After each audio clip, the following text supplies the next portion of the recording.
Starting out, you're gonna open up a PSD file. Usually they're gonna look like this, something with a little screen. You're gonna hide that. You can hide, delete it, do whatever you like. I'm just gonna, I guess I can't hide, delete this one. Okay, well, I'll hide this. Then here's all of your layers. You're gonna use this screen a lot. When you first open Photoshop, you're gonna go to home, open up whatever you want. It's gonna be here. It's gonna have every single thing you're gonna need before you add things, obviously. Most of them, this is the basic layout of most PSDs for Rocket League graphic design. You start out with the big folder with everything in it. The CCs, you turn those off, different colors. Changes the colors, I'll explain that in a different episode. The lighting, the logo itself, and oftentimes they will have different styles of logos. I prefer personally for this the B, and this is actually just a only so far I've seen Nitro only have this. It has suggested fonts, pretty handy. I like this one. Suggested fonts, and then just the background. I mean, basic layout. Close that up. All right, teaching the basics today. This is gonna be quick, easy. Hopefully you'll understand. This sidebar right here. You can have it set up in any way you want. I have the Photoshop 2020 version. So I would go to Windows, and there's a whole. This is where if anything ever gets messed up, you head here. Arrange in workspace. This is the easiest way to do it, besides just manually clicking on each of these, which you have no idea what mean yet. So the easiest way I can explain it to you so far, without getting too much in depth, is workspace. Now you could go with the essentials. You could go with the default. That's what is nice and easy, looks basic. I personally, this is just my preference, graphic and web. It does nothing different except for add a few different modes up here. Doesn't do anything special. 3D doesn't do anything special either. 3D is discontinued in the newer versions though, so to keep that in mind, what version you have. I personally would love the 2020 version just because of the 3D ability, and I'll get to that later on. So window, workspace, default. If you ever get messed up, if anything ever disappears, like I can put this out here, I can get rid of a few of these, I can move it around, I can fix all that. Windows, workspace, graphic and web. See?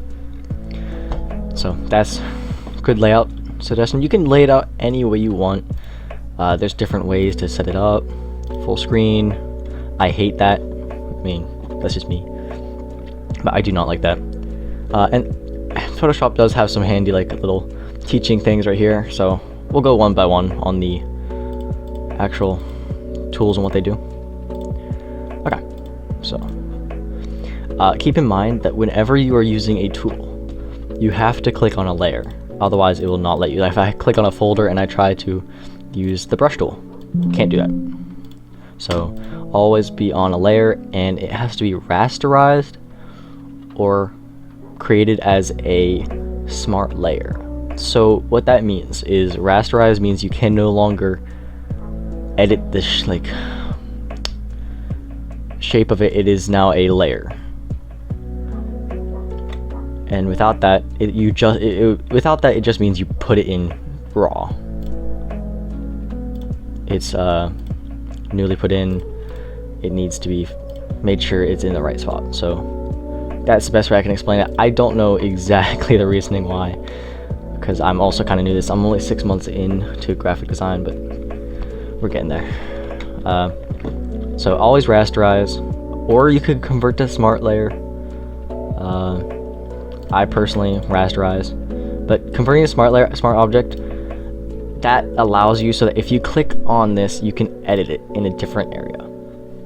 That's what that means. Which it won't make too much sense, but if you need to edit it separately without everything being in the way here, go on to here, and you can edit it separately.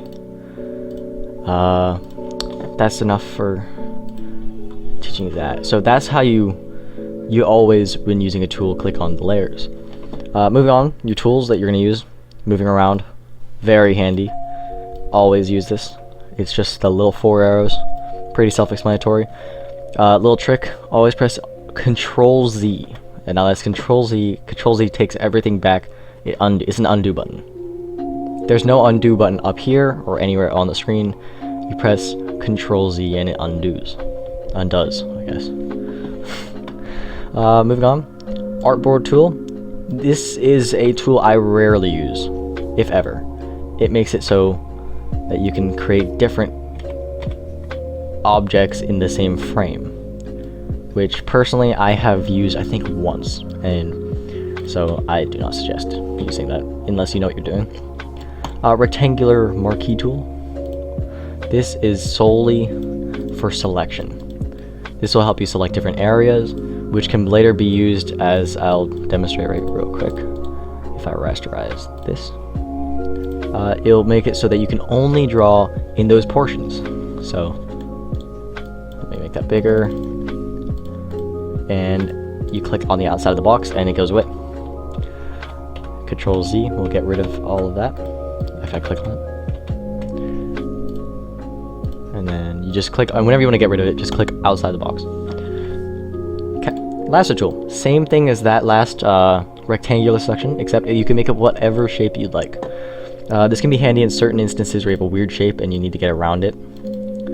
But personally, there is a different tool that I would use for weird shapes, and that is, depending on what window workspace you're using, whether it's default, whatever it is. I completely messed up the default workspace by showing you that, so I'm going to use graphical web. But you go down here, you can right click to get a different tool. If you right click on down here, there will be different tools on this little 3 dots. So you want to right click on that. Polygonal lasso tool. This is what you want. This can make it so you click, you left click, and you'll be able to move it in a certain straight path. You left click again, you can change direction. This is handy for anything straight lines. Like I can just follow this and keep going down, so that way I don't get anything on the outside of the logo. That's handy. And if you want to get rid of it, connect it, and then get a different selection tool, I suggest, and click on the outside. Okay, that is that down. Magic wand. So this is very handy, and you'll use this a lot throughout your graphic designing. This is to click on certain shapes. So if I turn off that, you can see that if I click on this, this is only going to select whatever this is connected to. So this is all one piece. Select it. You can select multiple pieces by holding in Shift. And you can select all the pieces and then just click on the outside of it to get rid of it. So that is a handy tool that you will use a lot, because you'll be wanting to get a certain area, only color that area, and it'll be very handy. Moving on, we got the cropping tool.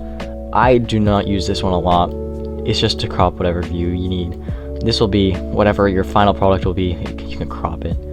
I don't suggest using this just yet unless you know what you're doing. Even I don't know what I'm doing with it. Color selection tool. It shows you the color wheel. Very handy. If you want a certain color, it'll pop up in this top corner. We'll see whenever I click on it. So this is handy. You can get a different color.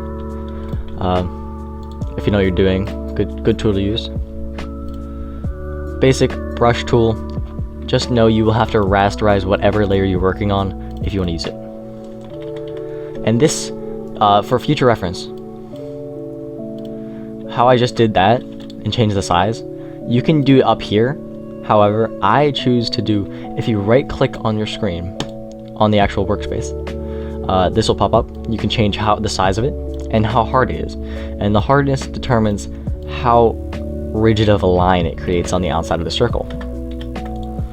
And I prefer usually have a very soft edge so it looks like it's blurring in.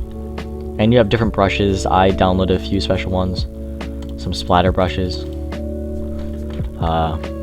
If you want, comment below. I will leave a Google Drive link with these in it. let's move on. I'm gonna change this brush real back real quick. Erase tool, it does what it says. I mean, very self-explanatory. Same thing with the brush thing. Right click, and you can change the size and hardness. It does the same exact thing.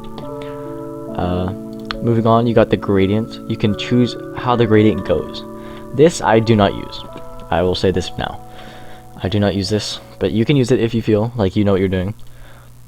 This you choose, you drag, you left click and drag, and you get the gradient going whatever direction you want it to go. It shows the angle, and you can choose the color. After that, I don't know exactly how to use it because I've never used it. Text, always handy. Name. Gotta change the color first, but how you change the color, you double click on it, highlight, up here, whatever color you want. Pretty simple, self-explanatory. You can find the text font on the side here, on the right side, or if you double click, you can go up to the top here, and you will find all your different types of fonts. You can download some. It's very simple to download. I'll show you that in a different episode. But it's very simple to download fonts. Don't worry more about that. Okay, moving on. We got the pen tool. I don't know how to use this. You won't use it. Unless you know exactly what you're doing, you won't use this. So, no need to explain this to you. Control Z out of that. Path selection tool. Also, don't know a great deal about. I'm not going to show you. And then these are all just circles. I mean, well, it's not circles, they're shapes. You can use this if you need a certain shape. I mean, make it your custom shapes too if you need. You just have to specify what shape up here. There's some you can download. There's other ones just here. Very simple. I mean, you can experiment with that if you want to. Otherwise, not a big deal. Wouldn't worry about it. Hand tool, move around your screen. Very handy. If you need to get zooming in, just left click and go forward, backwards, forward, backwards. Good stuff. And like I said before, these 3 dots down here, very handy. They have a bunch of different effects in it, most of which you won't need to use, or if you do need to use, you can learn on your own. They're not hard, such as in a different episode I'll show you the spot healing brush and burn tool, sponge tool, blur tool, smudge tool, all very handy, just a little bit complex right now. And that is the basics of the Photoshop graphic design Rocket League. So next episode I will start this Avi. We'll make an Avi together, you know. Get you started with some like blending options and teaching you how to use all that. And yeah, so see you next time.